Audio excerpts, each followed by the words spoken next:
heroic to not turn the back to people that are risking to die. And talking about heroes, I want to just make the frame of the discussion or of what I'm talking about by telling you that heroes were others. Heroes were the Albanians that had everything to lose during Second World War, and they saved Jews, making Albania the only country in Europe that had more Jews after the Second World War than before, and putting Albania as the righteous among nations by practically saving 3,750 Jews, and by closing the chapter of the war with no one single Jew consigned to the Nazis.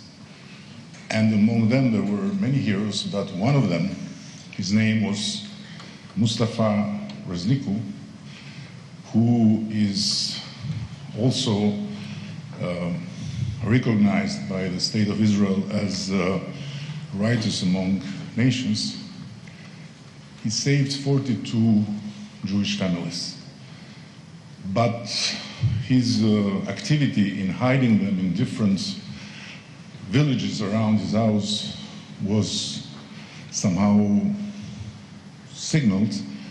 And when the Nazis went to him and they asked him to give up the Jews, he gave up his two sons, who ended in Mauthausen. And he didn't give up the Jews. So there are many stories like this, but all this comes from far before, when Albanians wrote their first constitution.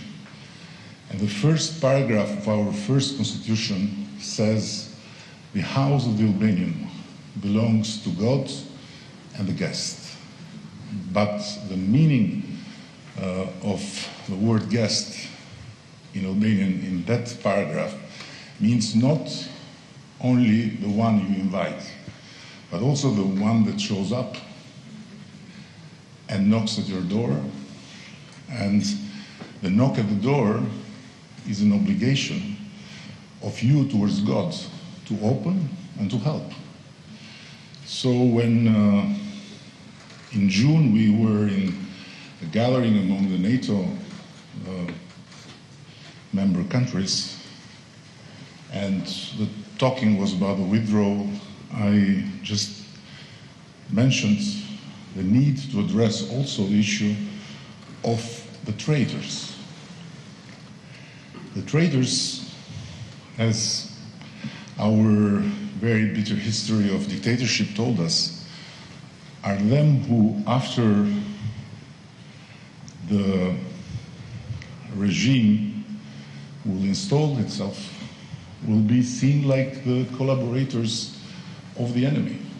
And the traitors in this case were all the people of Afghanistan, women and men, that were there for us, that worked with us, that covered so many things in terms of services to the NATO countries, and also them who got the front line because they believed in what we were telling them, that we were there to make Afghanistan a different place.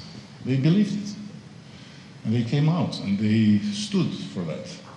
And after 20 years, we left. And of course, it was not up to me. And as I always say, being Prime Minister of Albania in the NATO is quite an easy job because you don't have to take the decisions.